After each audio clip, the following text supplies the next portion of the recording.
Congratulations on completing the video series on the Introduction to the Move language.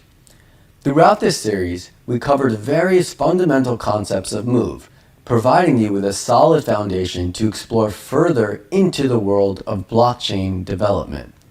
We covered Move syntax, data types, variables, references, structs, resources, functions, control flow structures, and more.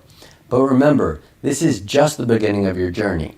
The Move language is at the forefront of blockchain innovation, and its potential is limitless.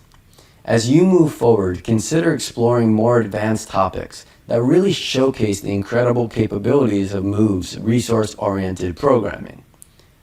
The Move language opens doors to building secure, scalable, and decentralized applications.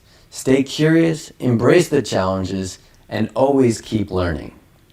There's a vibrant community of developers and enthusiasts who are passionate about Move and blockchain technology, so don't hesitate to join forums, attend meetups, and collaborate on exciting projects. Thank you for joining me on this journey into the Move language. If you ever have any questions, you could always reach out to me on X, formerly Twitter.